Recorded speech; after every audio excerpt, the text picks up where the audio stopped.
Welcome to the Silver Screen Podcast. I'm Jared Boomer. And I'm Katie West. This is a podcast about movies and pop culture. And today we are reviewing Spider-Man Across the Spider-Verse, of course, a sequel to Spider-Man Into the Spider-Verse. And we have a special guest with us today. Brandon Shockney is on the show. Brandon, how are you? Hi, everyone. I am good. Thank you so much for having me. Good. Exciting. So Brandon, on a scale of like 1 to 10, how big of a Spider-Man fan are you? Oh, wow. Is 10's the highest you will allow me to go? You can go higher. We expect you to go higher. No, I'm a big fan. I mean, my dog is named Parker after Peter Parker. I've dressed as Spider-Man for Halloween at multiple ages. I've taken in so much Spider-Man content over the years. He's definitely my favorite superhero. So, anything involving him is usually high on my radar. So I was very excited, obviously, about this movie. Into the Spider-Verse was one of my favorites. So I'm very excited to talk about the sequel. He's already seen it twice, too. I saw it twice. I saw it again. Yeah, I saw it again last night just for this podcast. I was like, I want it to be fresh and raw. So I'm gonna have it all in the brain, and it's here. I'm ready. So we will talk Spider-Man in just a few minutes, but first we got our normal items. We don't have any news items today, so we're just going to roll past that. There's not much going on in Hollywood. Obviously, with the writer's strike still going on, there's not like a lot of new stuff getting announced currently because the writers are still on strike. So we haven't had a lot of new announcements for things. And then we don't have any corrections either, so we'll just move into recommendations. And Jared, Katie, I guess we'll have you go first. Yes. What do you have news? Speaking of the writer's strike, I looked up today out of curiosity how long the one lasted in 2007, 2008. It was 100 days. Yeah. Okay. So we're only about 30 days in. And I think we're really going to start seeing it. For a while, you don't see it affecting anything, right? But I think now we're getting to that point where it's like stuff's getting delayed, stuff's going to, I do because I watch Colbert and Seth Meyers every night, and now I can't. It's killing me.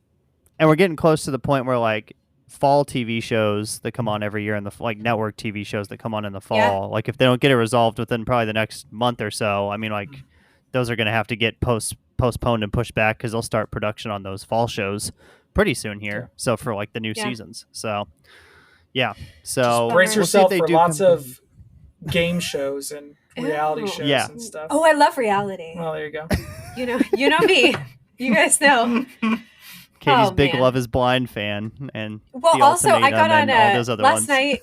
Well, last night I was like, I had a couple like presents and stuff to wrap for like Father's Day and baby showers and things. And I was like, I don't have anything to watch right now. And I looked at Bravo. There were new episodes of Real Housewives of Atlanta. And I watched 3 hours. I mean, thank goodness. Thank goodness. And they were so good. Those ladies, they know how to entertain. Okay? Mm-hmm. All right. Very nice. So, no, anyway, we don't, because I'm not a big Real Housewives watcher. That's okay. At least I have Allison on my side. You do. Jared, do you have recommendations? Do you want me to go first? Yeah, I can go first real quick. I had 2 recommendations. One is a documentary that I watched. It's on Amazon Prime, and it's called Shiny Happy People, about the Duggar family. You watched that? I did. Now, the Duggars How was it? 19 children, of course. It was very interesting. The Duggars are part of like a religious cult, and the documentary is a lot about that cult and what they believe and how that influenced the Duggars. And then they have other people, though, that were in that religion, too, like on the documentary. And they also have Jill Duggar on the documentary, one of the Duggar children. So I think that added a lot of legitimacy to it by having a member of the Duggar family on the documentary. So that was very interesting. It's 4 parts, but each part's only like 45 minutes, so it doesn't take very long to watch. And that's, again, on Amazon Prime. It's called Shiny Happy People Duggar Family Secrets. So I thought that was really interesting. And then I've also been watching, just kind of like on in the background when I'm doing other stuff, is Smartless on the Road on Max now, not HBO Max, but Max. obviously the Smart List podcast, Sean Hayes, Will Arnett, Jason Bateman, they do their podcast. They have a guest on. One person knows who the guest is, the other two don't. I feel like this is probably the next progression of our podcast, Katie, is that they went on a tour and then they had a documentary team kind of film them while on tour. So I'm just waiting for somebody to contact us about doing that. I'm assuming it'll happen soon. I'll turn in my notice at work tomorrow. But it's 6 episodes. I've watched the first 3, and it's basically just behind the scenes footage of them on tour, but obviously they're 3 comedians and very funny. So it's not like a serious watch. You're not going to you don't have to really pay attention a ton at all. But if you just want something to watch while you're folding laundry or eating dinner or whatever, it's a good thing to turn on. So those are my 2 recommends. Those are great. I love those guys together too. And I've listened to the podcast, but I haven't watched the show. I just knew that was wildly popular right now. Also, fun fact, I've met the Duggar family years ago. It was a very bizarre situation. My cousin really liked the show and was living in Kentucky at the time. And I went to go visit her for a weekend, and she was like, hey, they're doing a book signing at this Barnes & Noble. And we went, and I met all of them except I think Josh wasn't there, thank God, and one of the daughters wasn't there. But everybody else I met. Wow. They were nice, but I also was like, I felt weird. I felt weird meeting them. I don't know that was a life goal of mine. But I have met them, and I have a picture with them too. So Anyway, very obviously they had quite Jim Bob the fall Duggar, not a great guy. The documentary kind of goes to show that. So yeah, I'm scared to watch it, but I think I have to now. Yeah, I think you need to check it out. So. Well, I had a really different week of shows. I finished Succession and Ted Lasso. I'm devastated. I feel empty inside. I don't know what to do. Well, really now I'm just moving back onto Vanderpump Rules and reality TV. But I was pleased with the outcome of Succession. There were a couple things that I would have liked more resolution, but I do think they wrapped it up really nicely. It certainly wasn't one of those shows where I'm going to talk about for years how I hated the ending. I thought they did a good job. And then Ted Lasso, I won't ruin any of that, but I was super pleased with the end of Ted Lasso. And I really don't know if I can say the end of Ted Lasso because they're already talking spinoffs. Nobody has said it's a series finale, so it's probably going to keep going. But really liked how they wrapped up the storylines in the section with Jason Sudeikis because he might not come back. And then I read Just Mercy, A Story of Justice and Redemption. That was by Bryan Stevenson. And they made a movie. Did we? I can't remember if we covered it, but I know we've talked about it on the podcast. I think we did do an episode Michael B. on Jordan. It. Okay. Michael B. We already know how I feel. Love him. But the book was fantastic. I think it's going to be a top read for me this year. If you are concerned about the criminal justice system, it's not going to make you feel any better. If you have no understanding of capital punishment or how we treat people in prisons or reentry once they're getting out of prison, it's an excellent read. And I'll just say, it's eye-opening and another thing that makes me extremely embarrassed about America. But Bryan Stevenson and the Equal Justice Initiative in Alabama are doing excellent work. And by the end of the book, he had freed over 100 people who were falsely convicted and on death row. So that's amazing. Incredible. Yeah. But to think there's at least 100, which there's hundreds that are falsely imprisoned on death row and sentenced to die. But anyway, incredible book. I highly recommend it. Again, it's Just Mercy by Bryan Stevenson, Bryan with the Y. And if you're interested, we did do Just Mercy on episode 58. So it was a little while back during COVID, back in the day. But if you're interested. And Brandon, I think you had some recommendations, and I was very eager to hear about these. Yes, I just brought one, and I figured since we are talking about a comic book movie, I would bring a comic book suggestion. How clever. Very smart. Yeah. Okay. But I will say it's not a superhero comic book, so there you go. Although there are superheroes in it. Wow. Try to, figure that one out. But it's called, it just came out this past year, just wrapped up. It was only 8 issues. It's called 8 Billion Genies. It was written by Charles Soule with art by Ryan Brown. And really quick, high-level pitch of the comic book. It's, what if all of a sudden every person in the world got their own genie that would grant them one wish? What would happen? So it's interesting. The first issue is the first 8 seconds. The second issue is the first 8 minutes, and so on each issue. And you see what happens with the consequences of everyone. I mean, of any age, children, to people, quite old, getting that one wish. What would they do with it? That's a cool concept. It's really good. Yeah. Yeah, and there's a trade paperback collecting all 8 issues coming out on July 25th. So if you don't want to go to a comic shop and try to hunt down the individual issues, there's going to be a nice collected edition next month. Yeah, what is a trade paperback? That just means like a paperback Trade book? paperback is just a collection of individual issues. Okay. So since this is like a mini series that was only 8, it's a thick book that has all the issues in it. Wow. Yeah. Cool. That sounds very cool. Yeah. That was a great suggestion. Thank you. Very nice. You also finished Succession and Ted Lasso. I did. It's crazy how everything's ending. Not only that, I finished Barry, Succession, Ted Lasso. This seems like a year where a lot of shows that have been in the cultural zeitgeist these past few years are coming to an end. So I'm curious what's going to kind of rise up to replace a lot of these that have felt like such big talk pieces, within the last few years. Jared really likes Barry.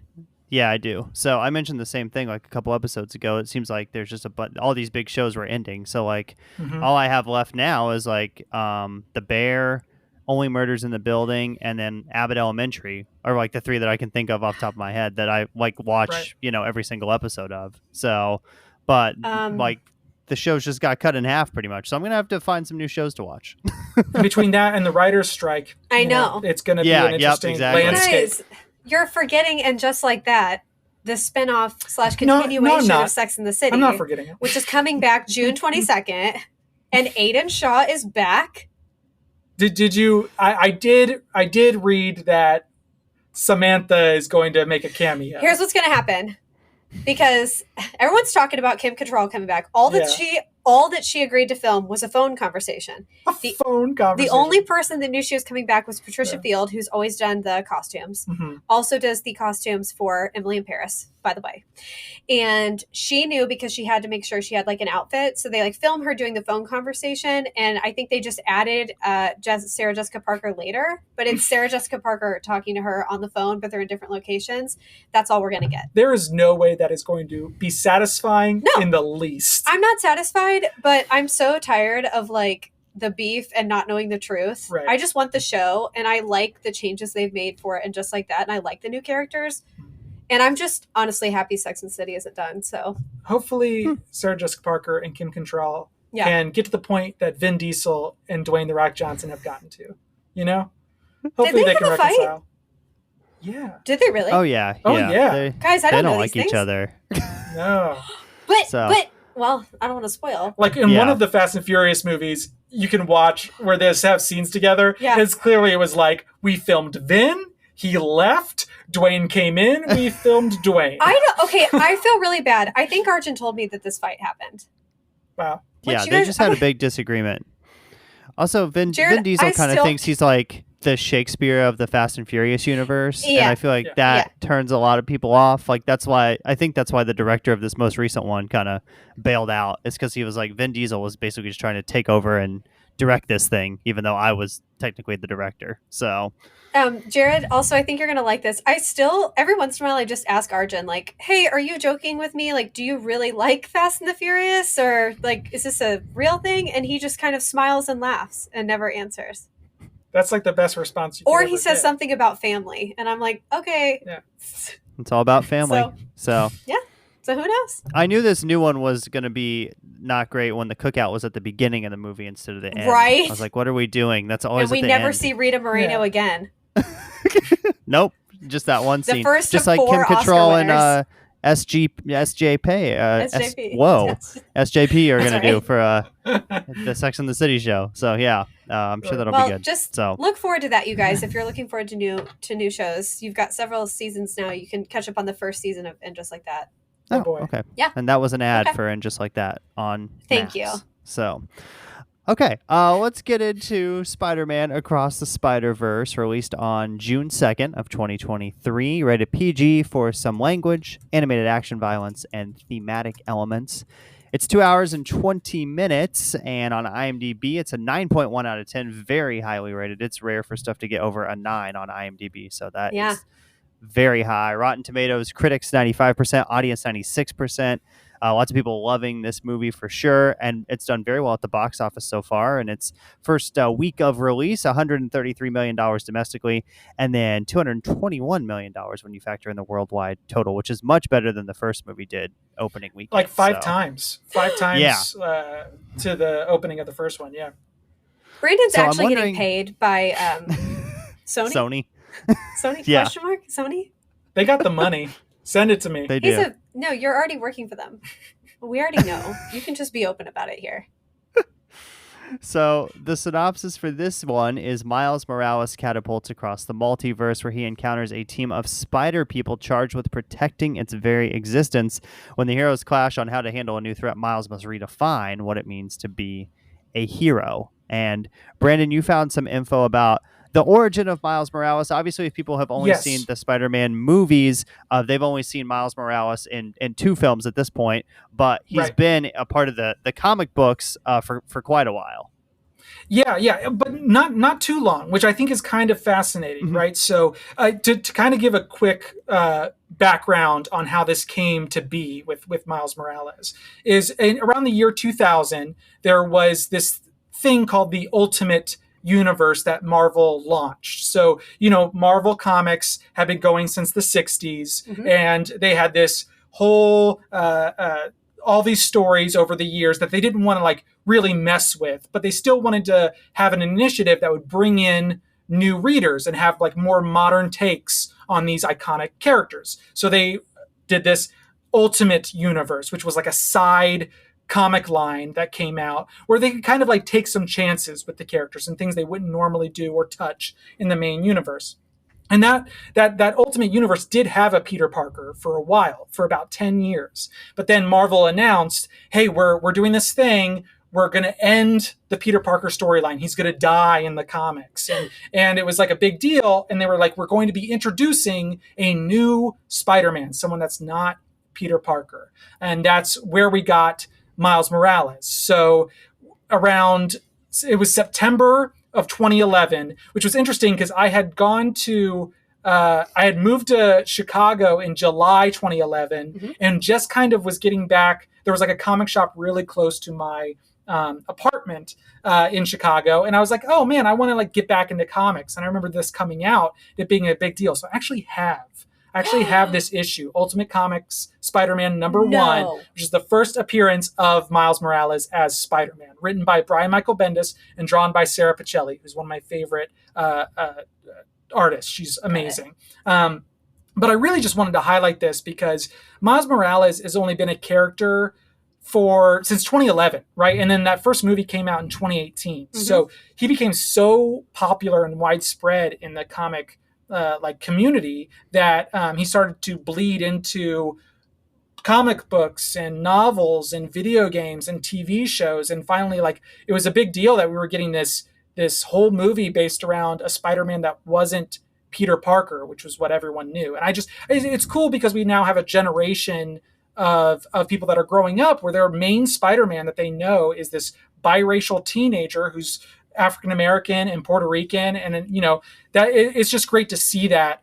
He got so popular, he moved from the Ultimate Universe they brought him into the main Marvel Comics where he now resides. So he's and not only that, but the Gwen Stacy character is even a newer addition to the comic universe. So it's crazy that now we're getting all these spider people that are fairly new in the comics, like Spider-Punk is only a few years old in the comics, and now we get him in this big bombastic movie. And I think that's really neat that we're starting to see more and more diversity within our comics on things like the big screen.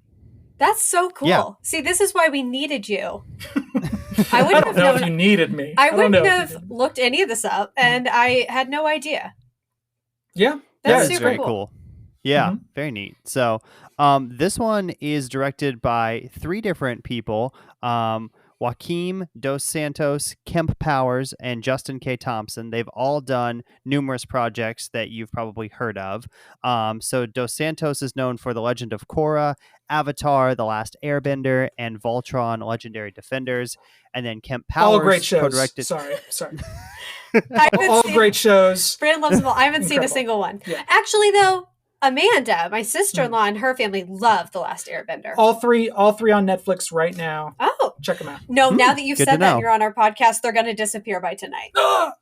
It's okay. I'll double check. Yes, every time Yeah. we do the podcast. Voltron's a every Netflix time we mention original. something. I'll double Okay. check everything right now while you're talking, Jared. Go ahead. Okay. Then Kemp Powers co-directed Soul, which I'm assuming you can probably watch on Disney Plus. I haven't checked, but I'm assuming that's there since it's a Pixar movie. And then Justin K. Thompson is an animator and production designer. And next up, all 3 of them will co-direct Spider-Man Beyond the Spider-Verse, which is the second part of this movie and the third movie, obviously, in the trilogy. And I think it's good that all 3 of them are going to be back to direct the third one. I think that will really help with like the storytelling and making sure that it's coherent and it's still the same vision and everything when you have them come back to direct the third. So absolutely. And I think this was pitched originally as like they always knew this was going to be a part 1. So I think these people have wrote this. I think both movies were written, kind of at the same time. So I think they're already pretty far along in this third movie. When I looked it up, it said post-production last night. Really? It did, which I thought was weird. Year. Yeah. Right. Sorry. I was curious when, because it's interesting that they don't give like a, you would think at the end of this movie they would have given like a release date, July like, next 2024. one. Yeah. So I hope it's not too long, but these movies so require the next one, a lot of polish. The next one is coming out March 29th of 2024. So less than a year away from the third one. So I wonder if it'll. Well, this one got delayed a couple times, so I wouldn't be surprised if this third one they need a little more time because there's a lot that has to be done.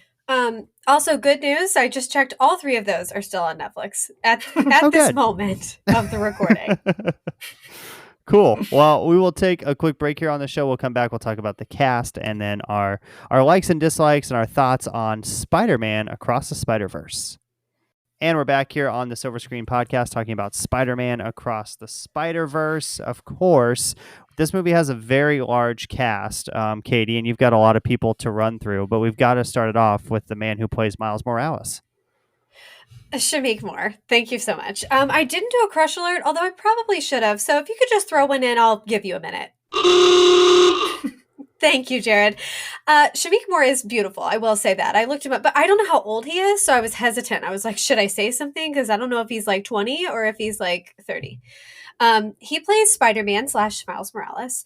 Shameik is best known for the Get Down, Dope I've definitely heard of. Oh, he's 28? That is totally acceptable. That's within my threshold. That's 6 years. Okay. Yeah. He's also known for, of course, Spider-Man Into the Spider-Verse. And then next up, he's going to be in the TV movie Bright Futures and Spider-Man Beyond the Spider-Verse, which we think is going to be March of 2024. But we'll see. Then we have Hailee Steinfeld, another very talented person. She plays Spider-Woman / Gwen Stacy. She is best known for The Edge of 17, Bumblebee, True Grit, and Pitch Perfect 3. In 2011, she was nominated for a Best Actress Oscar for True Grit. Excellent remake, if I do say so myself. Well deserved. Seriously. Well deserved Yes. nomination.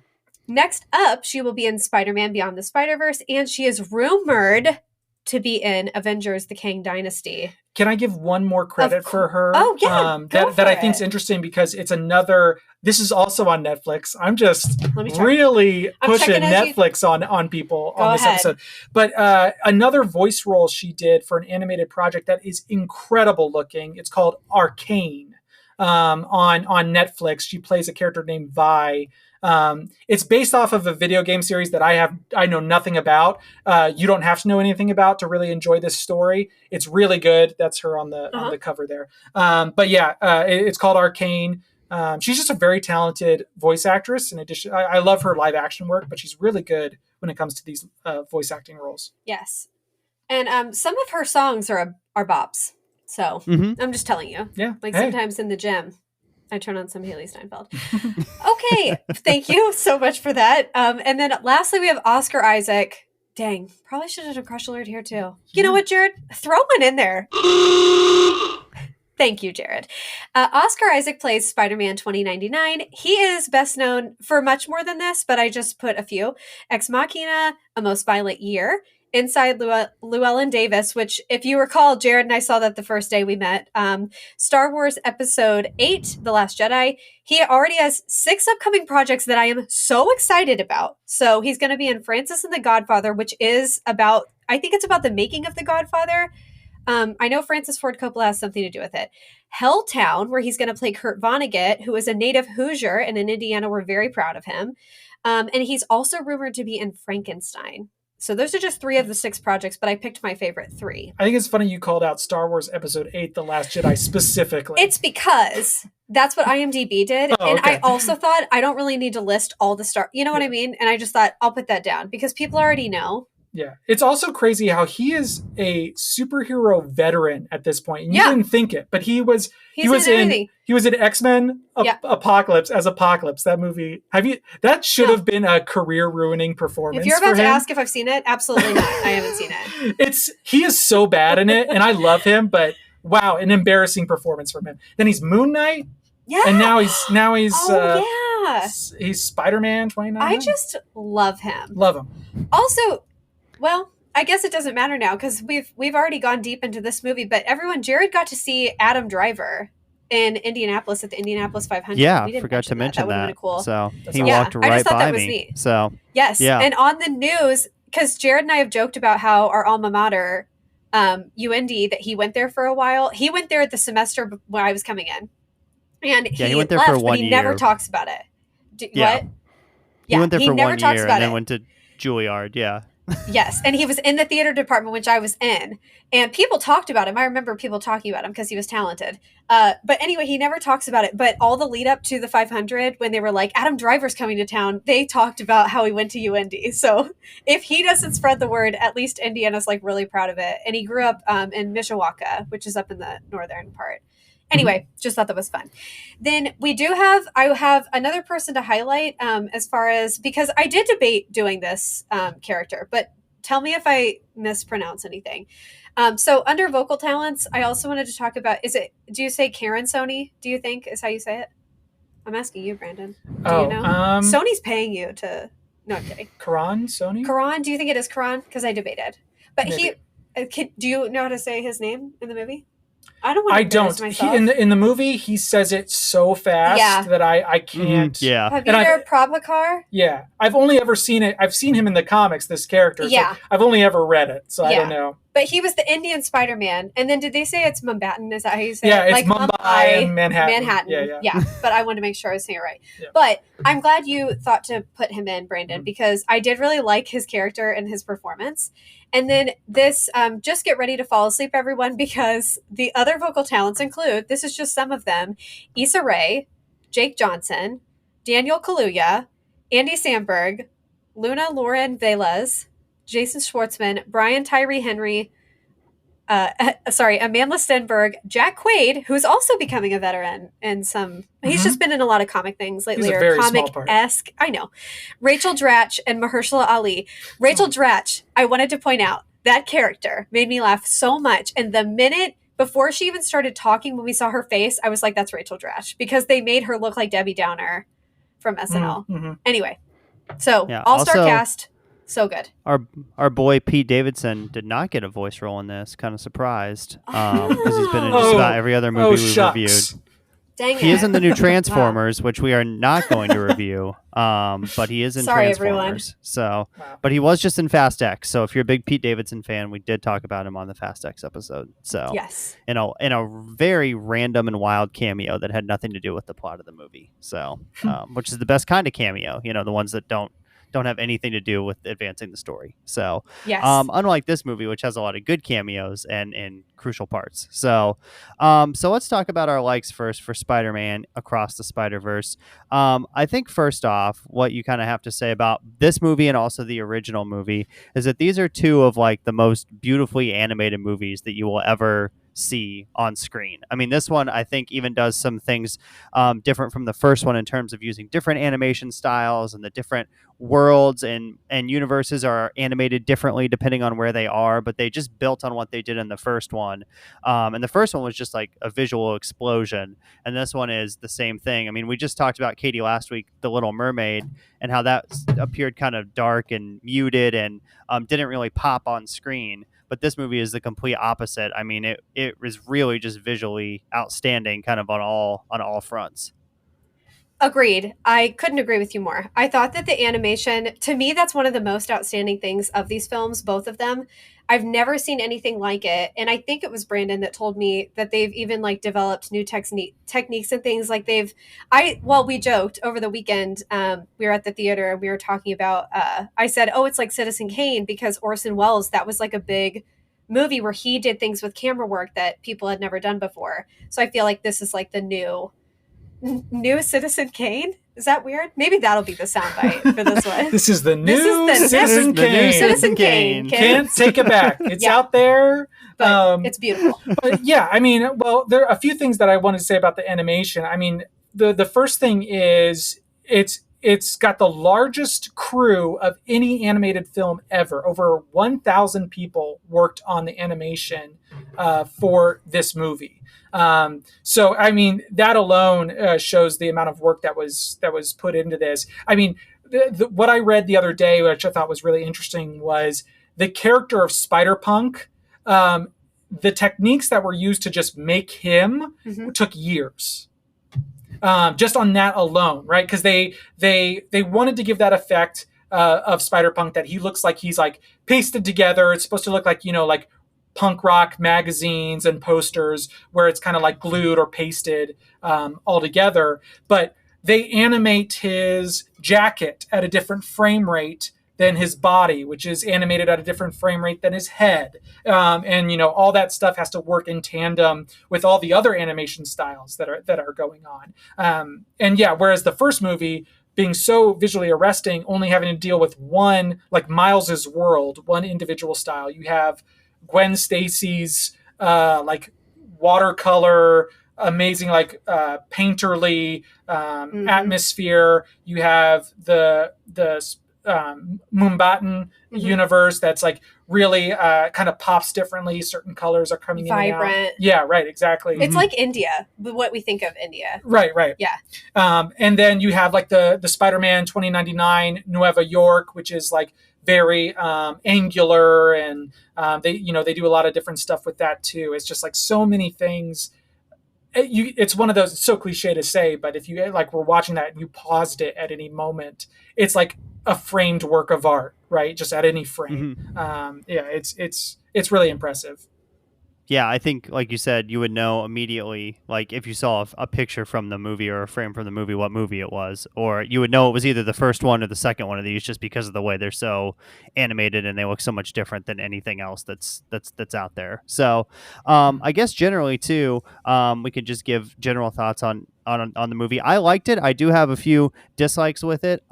Mainly in terms of the story is where I found it lacking a little bit. But I'll get into that more in dislikes. But overall, I thought it was a pretty solid movie. I did enjoy it, and I thought it was pretty good. I don't know if I liked it as much as the first one. Maybe I think I did like the first one maybe a little bit more.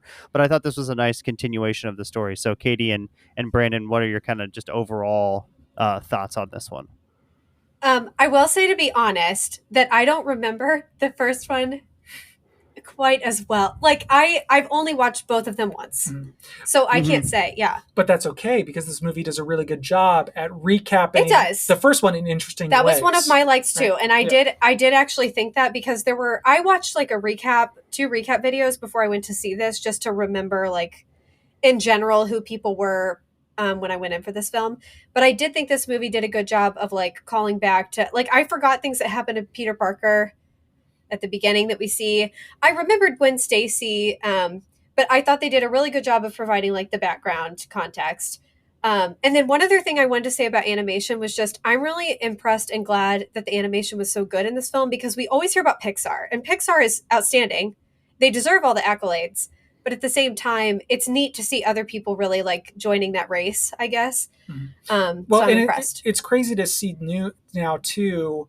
Pixar's at a point where people are kind of finding, the response to Elemental that's coming out soon has been kind of like tepid, right? Like people are like, it looks like a Pixar movie. Yep. Whereas you've seen since 2018, you've seen how all these movies are starting to come out.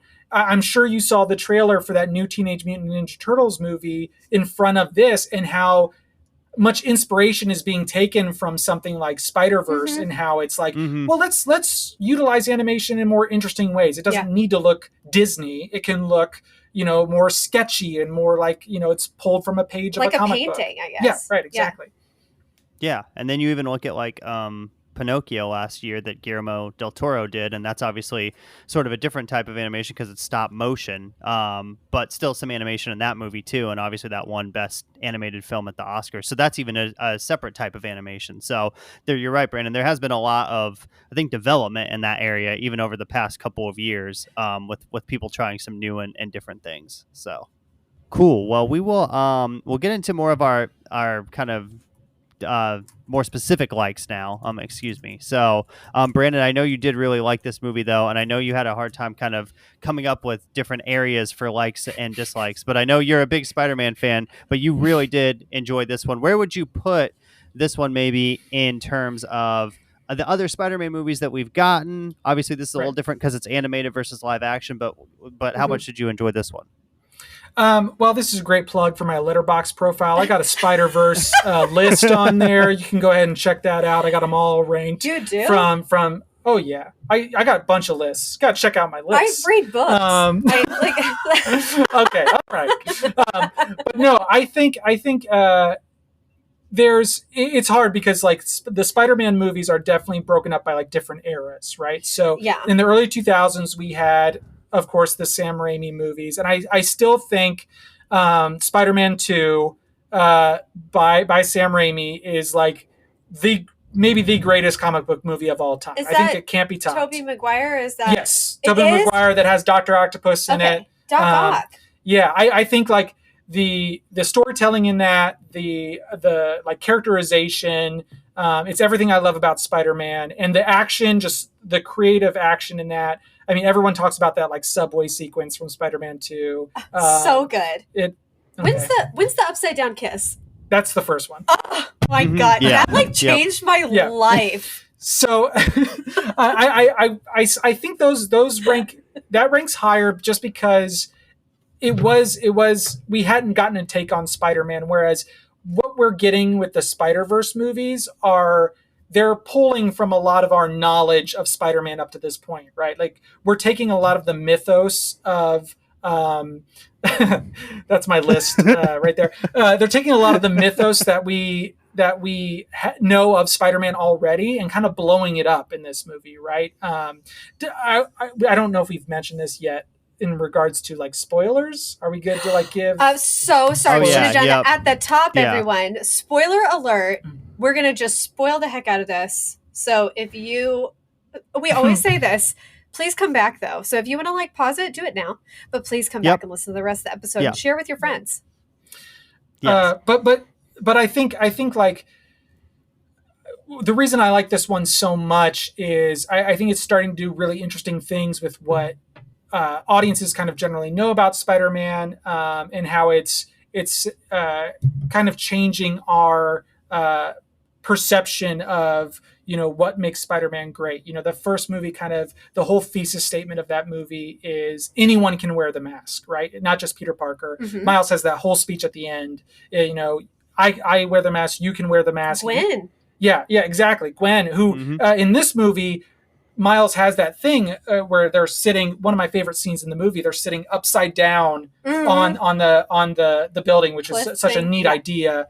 And he tells her like, we're the same, right? In the ways that are important. And like everyone else in the Spider-Verse, they're all like versions of Peter Parker, right? But there's or like little variations on that. Whereas Gwen and Miles have something different about them. They don't necessarily fit within the same mold. They are fighting against the canon events that are a big crux of the plot of this film. And I think it's like a really cool idea to like kind of question what the Spider-Man character is, and like, can it be something else? Does it have to be full of tragedy? Can it be, can we avoid that? So that movie's exploring a lot of those themes. I had something that related to Yes. something he touched on. I really did like that a lot of this movie at the top began like with Gwen Stacy and her character, because I didn't see that coming. And perhaps you've noticed on a lot of episodes I talk about how we don't focus on women's stories and they make no money and there's not a lot of women superheroes, and some that we have, they suck too.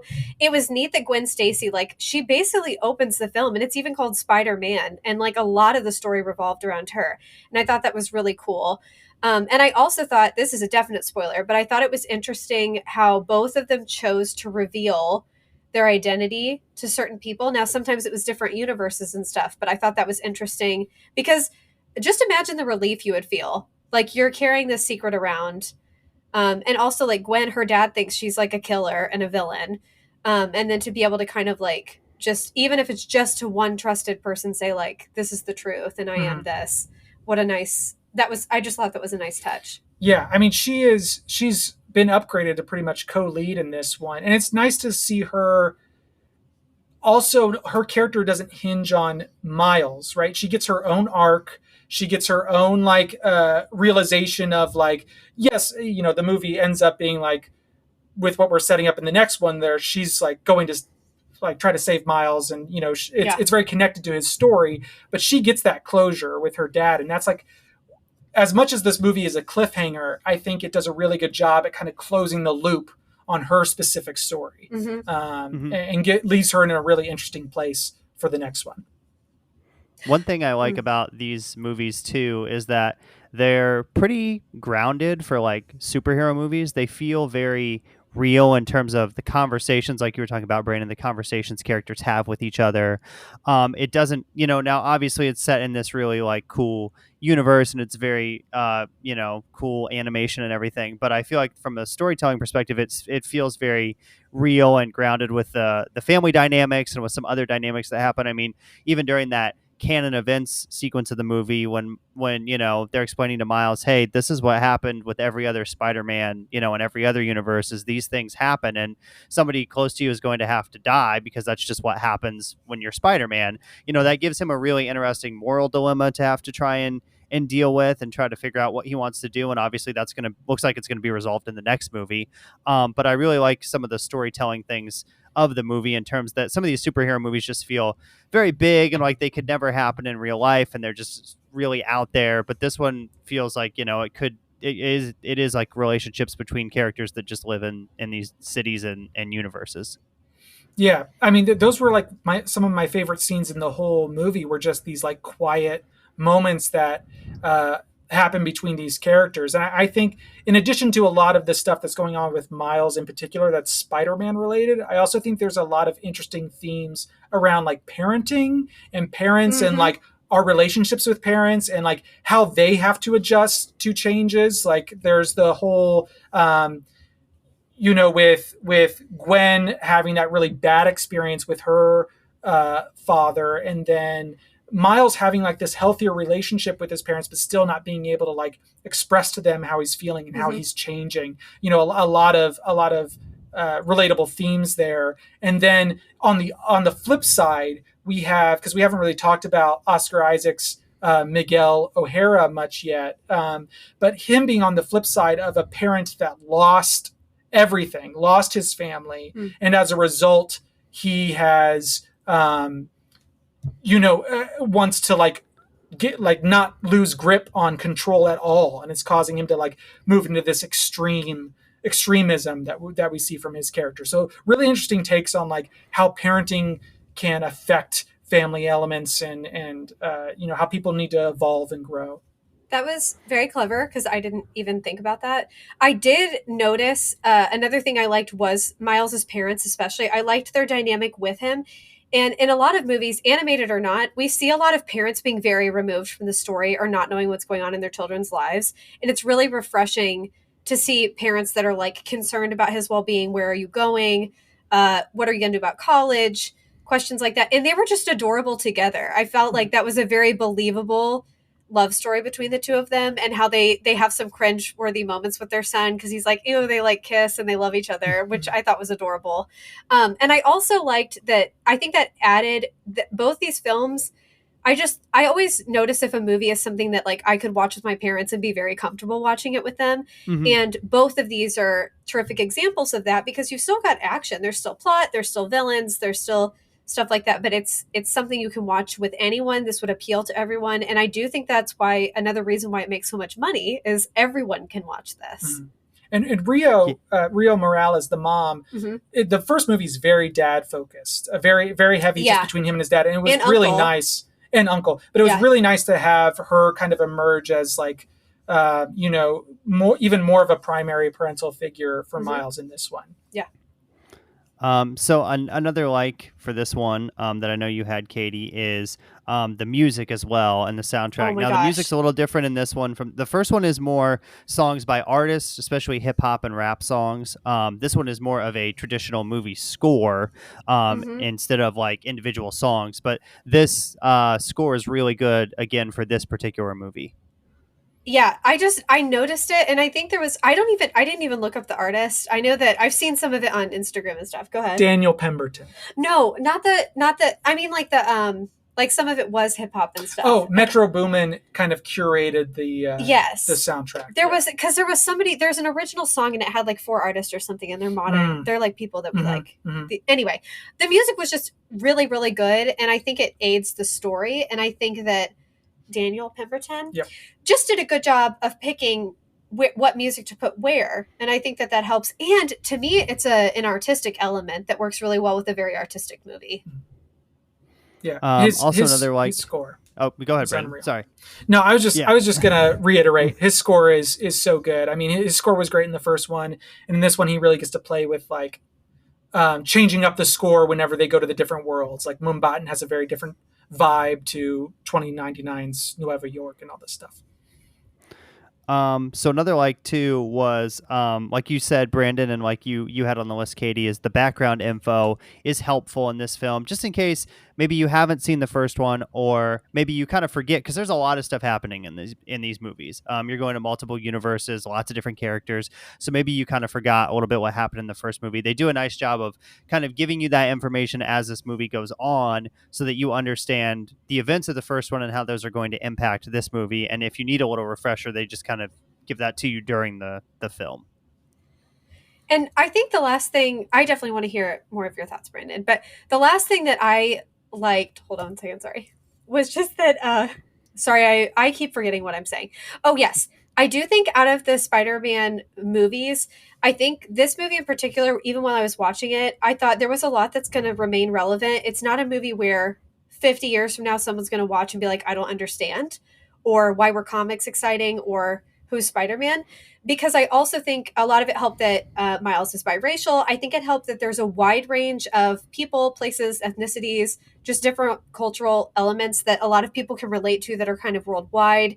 And I think a lot of the storylines we've talked about, parenthood, dating, kind of not understanding where relationships lie with other people, losing family members, losing loved ones, all of that that's all like part of the human experience. So I think that this movie is going to be one that people can relate to for a long time. It's going to be very classic. It's a movie I would that has definitely agree. Yeah, it's a movie that has a clear vision, which is a lot. A lot of MCU movies, you don't see that. A lot of MCU movies are stepping stones to get to the next big event, to get to the next big thing. They don't have their own sense of purpose, and they're not trying to say anything in particular. These movies are striving to tell you something about yourself and about the world, and I think that elevates it to a different level. So one of my final likes was I really thought that the villain character of Spot was really cool. Just like how he could basically just go through an ink hole and then show up somewhere else. But he was also a little clumsy at the same time. I just thought he was like a very well-developed villain. And obviously he's more early in the movie than later. But I thought it was really cool. And I thought Jason Schwartzman, who voiced him, did a good job of kind of giving that character some personality as well. I just thought he was a really cool villain. Agreed. I thought Jason Schwartzman, excuse me, was such a good voice for that. And then also that was one of the characters where I was just stunned by the animation. How good the animation was. Mm-hmm. I don't know how they did it. So good. You Oh yeah, you can you had information. Yeah, no, I was just gonna say a quick thing. You could like see the pencil drawings, right, Yeah. of him, like he wasn't fully finished. Yeah, which is cool. Yeah, really, really neat. Yeah. And I think the big thing about him that I thought was so neat is how he's so funny in that opening scene, and what an incredible action sequence with him and Miles going through Brooklyn, you know, in all these different holes and stuff. But then he's incredibly terrifying, like midway through when he's gaining all his power and he tells like Miles, like, I'm gonna take everything from you, and he's becomes super menacing. It's a really cool to see Jason Schwartzman tackle both sides of that. And then by the end of the movie you're like, oh my god, is he gonna like end the world? Yeah. I don't know what's gonna happen. So I thought that was a really well executed villain. Mm-hmm. Cool. Brandon, do you have any other likes? And then I think before we get to dislikes, we should probably talk about the ending, because a lot of people have been talking about the ending of this particular movie. So we'll touch on that before we get to dislikes. But do you have any other likes for this movie? You know, nothing too big. I think that we haven't already discussed. I think it's just, you know, I see a movie like this and I think like, oh, I just like when movies remind me that the whole industry is like art, and like film is art, and like this is just a movie that brings that out in me on like a very general level of like, oh yeah, that's right. This is like so many hardworking people work on this, and it's amazing that we get movies at all, and that's like a thing that we can go do, and there's multiple ones out every weekend. It's a movie like this that really draws out those feelings for me. So I think on a general level, that's just like a huge like. It's a movie that makes me love movies. Yes. And I just really like that. I relate to that, believe it or not, because I did really like this movie. To me, it's not going to be a movie I want to watch all the time, just because of like what comics and stuff just don't do that for me in the same way. But I completely relate to you when I see a movie that's about like journalism or something like that, or a really good drama about a true story, something that's happened. Those are the kind of things where I'm just like, wow, like it's incredible that these things get made. It reminds me how hard it is to make a movie, and it makes me very happy to be a performer of any kind in any medium. So I hear you on that. So let's talk about the ending just a little bit, because I don't know, my theater was kind of in shock when the movie ended. I don't know if they didn't know it was going to be two parts, that this was just part one, but there was a lot of gasps and oh man, it's like I wish it would have continued. But I kind of like where they went with the ending, with the fact that Miles is in a different universe. He's not in the universe where his parents are. This is a different universe. They don't know who he is. His dad has already died in this universe. His uncle is still alive in this universe. I think it sets up some really interesting things for the next movie, which seems like it's going to be pretty dark in terms of its themes and storytelling, at least from what we got in the last 15-20 minutes of this one. So I think it will be interesting how they continue the story. But I know for a lot of people, they didn't know that this was just part one of a two-part story, and I think they were expecting maybe a wrap up at the end of the movie and then didn't get it, with this being the kind of the first one of a two-part thing. You are describing me. I was one of those people. I will say I really only have one dislike about that film, and it was the end. Brandon's calling that one of the weaker elements. I'm putting that in air quotes, everyone, of this film.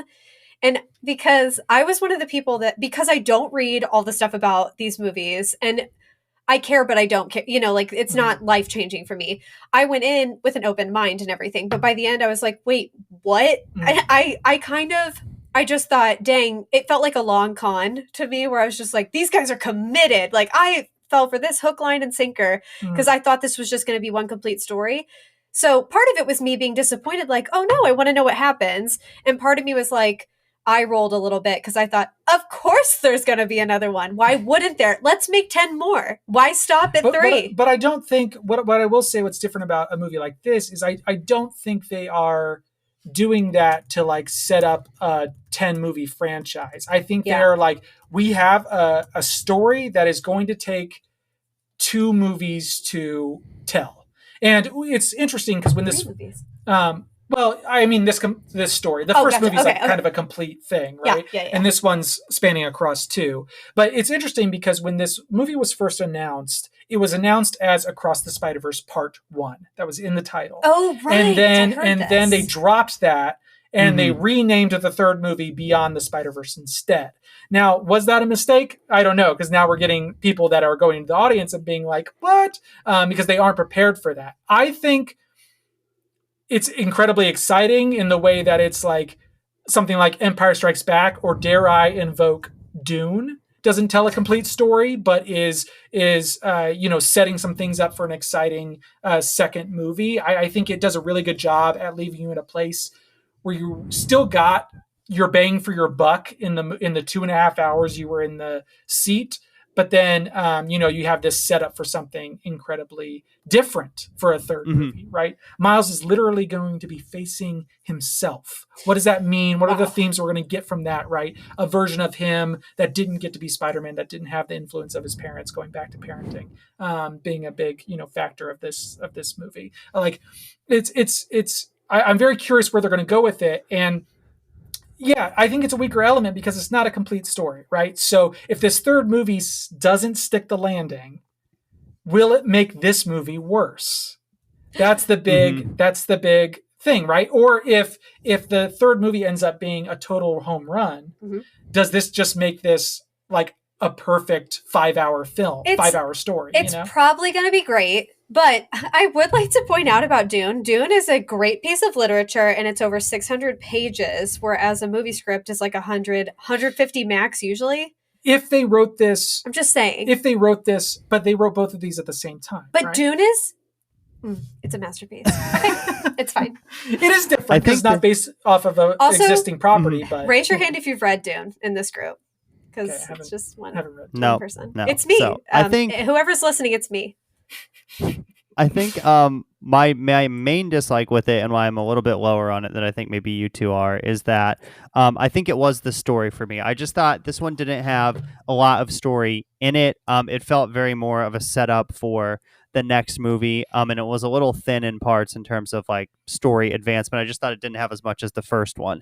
I will say I did really like once we got to the last 45 minutes or so when they're talking about the canon events and when like he's going against all the other Spider-Man from all the other universes, and then getting to the end of the movie. I did enjoy that part of it, but I thought leading up to that was a little slow at times.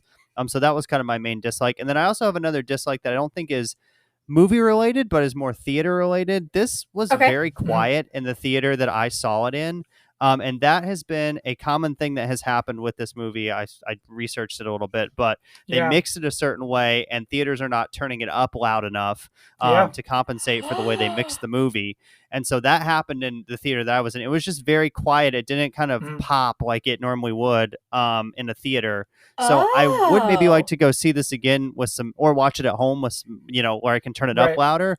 But it was a little difficult to hear the dialogue at some points, and then it was just very kind of quiet overall. So I don't know if you guys had that problem in your showing or not. No. So okay, it was especially in the beginning, in that intro sequence where she's banging on the drums and has that monologue. She was very quiet, but yeah, I read that too, that their mix is so dynamic that theaters are just so used to having movies at like whatever standard that they're not adjusting it correctly to meet the movie. Yeah. Wow. Be better. Yeah. Huh. I mean, you think, because I worked at a movie theater and I was up in the projection booth for a time.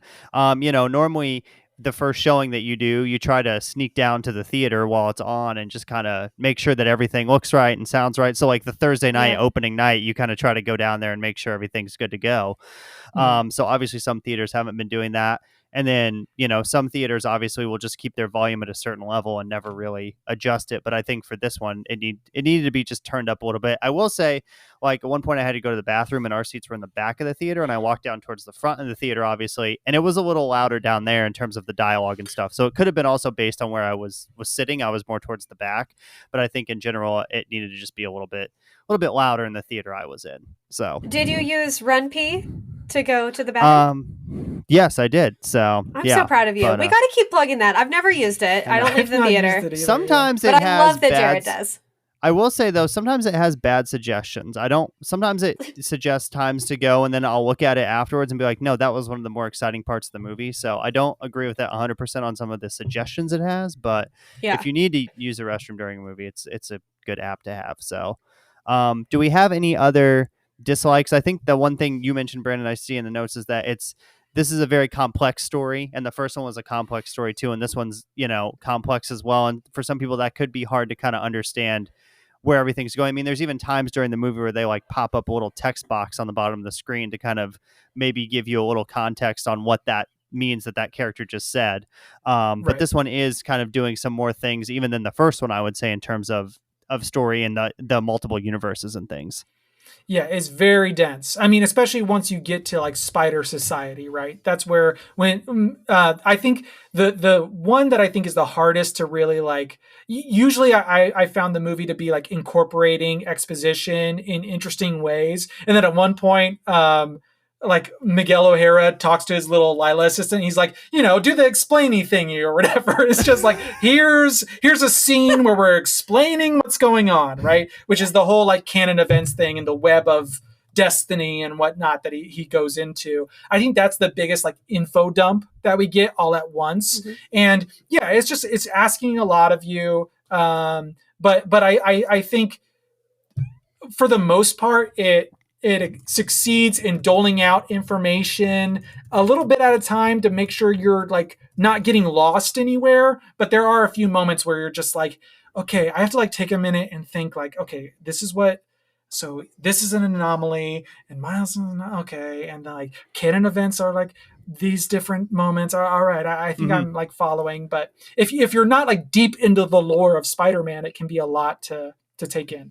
I do agree with that. Oh, okay. Sorry, I think that would be my second dislike because I did have a lot of questions at the end, and a lot of it was just because I'm not as deep in it, and Sony isn't paying me to advertise for their movie like they're paying Brandon. But I did have a lot of questions. I even like for a little bit, I didn't even notice that Miles was like in another universe. Like it just took me a while to catch up on things. And I left with a lot of questions.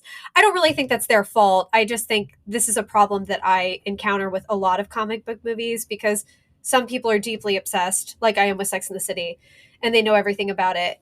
But if you're not reading all of that stuff or seeing all the accompanying films or reading the comics and stuff, you do miss some of those pieces. It also doesn't help that literally everyone is doing the multiverse thing right now. Over it.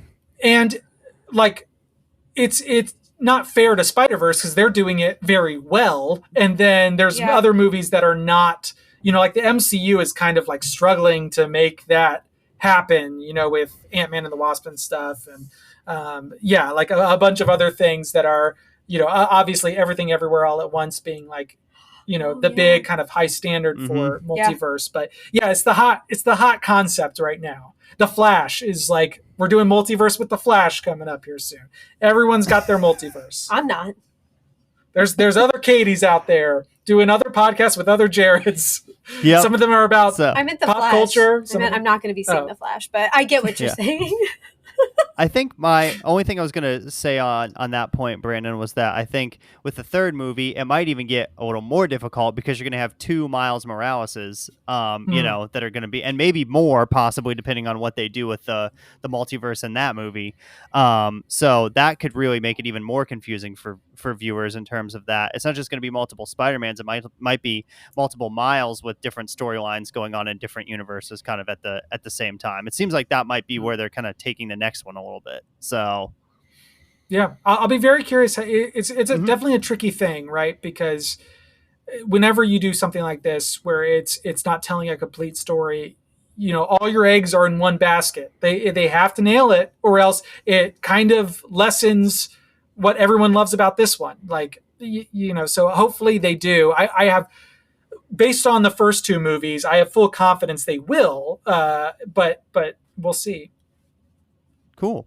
Are we ready to move on to our grades, our scores for this movie? Yeah. I don't even think we need to ask Brandon his, but you can go first this time, Jared. Okay.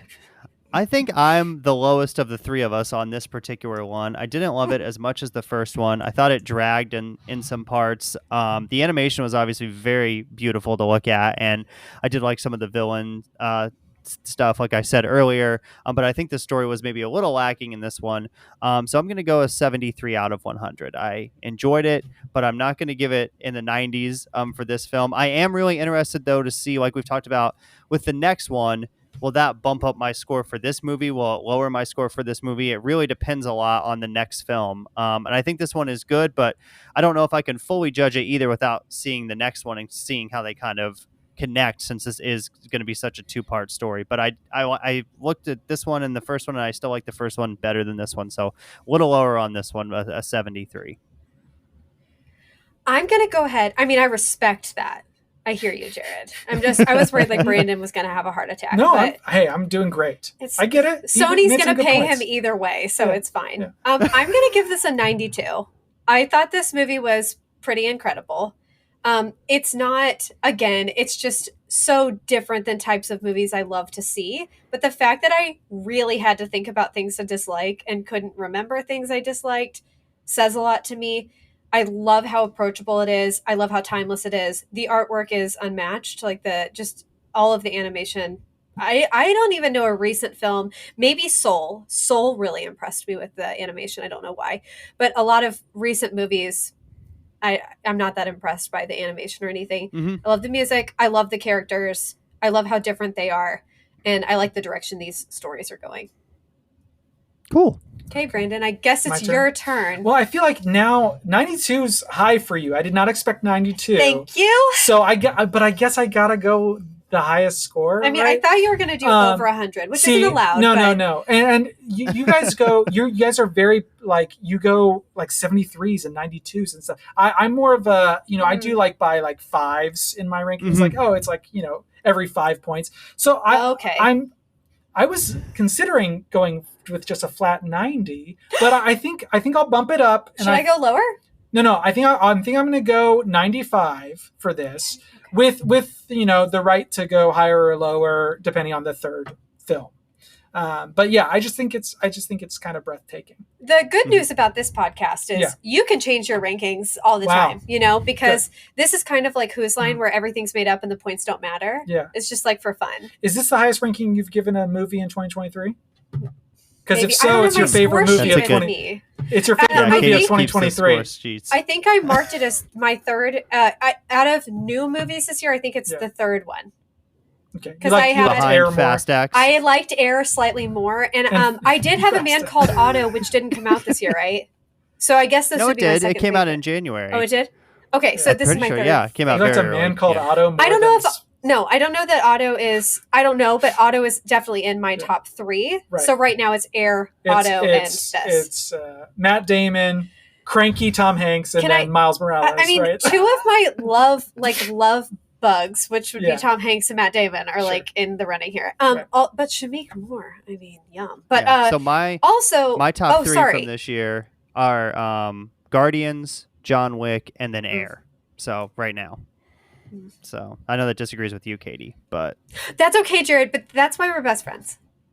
We can agree to disagree and still work. I think my top 3 right now are Across the Spider-Verse. I really liked Guardians. I thought Guardians was just like the best thing MCU has done in years. And then Air. Air is my third, I would say. Oh, I was going to say, this isn't a dislike, but one thing I don't love about these 3 in particular, these 3 Spider-Man movies, I can't remember the titles to save my life. Into, Across, Beyond. I just keep saying Spider-Man, like, the new Spider-Man movie. That's fine. Or Spidey. People know what you're talking about. Yeah, but I'm just saying, like, that's bad when you can't even name the movie. So that's okay. So anyway, there's our Brandon, thank you for being on the podcast. Yeah. Thanks, Brandon, for coming on and talking about Spider-Man. So, yay! Anytime. We'll have to have you on when the new one comes out. Yeah. Yeah. You can come back in March probably of 2024 if it comes out. Then is what I'm saying. Yeah, you would be welcome anytime. Thank you. Yeah. Thank you. And so since much Sony's for paying you should know the updates probably. So if it gets delayed, just let us know. So I will inform you all and share the money. No. Okay.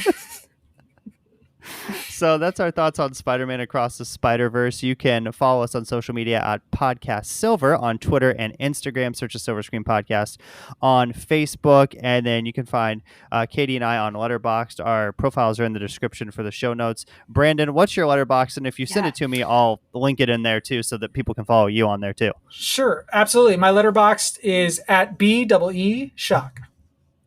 Be shocked. Nice. Yep. Be Shock on Letterboxd. That's me. So go check out Brandon's Letterboxd. Check out our Letterboxd as well. You can follow us on social media. We've got lots coming up. Our next episode, we are going to be reviewing Still, a Michael J. Fox movie, the new documentary on Apple TV Plus about Michael J. Fox. So very interested to talk about this. We talked before the episode. Katie's not super interested in seeing Transformers Rise of the Beast, even though Brandon and I would go see it. So we got overruled on that one. So we're going to do the Michael J. Fox documentary. This isn't the Jared and Brandon podcast. No, it's not. Will it's a Silver Screen Optimus podcast. Prime defeat Unicron? Don't you want to know? I don't care. I hope they both die. Oh, wow. Okay, just nix the whole franchise. Just be done with it. Sorry, Yeah. everyone. So we'll talk about Michael J. Fox next week on the show, though. Should be good and interesting, and we haven't done a documentary in a while, so that should be fun to discuss. Until next time, we'd like to thank the Academy.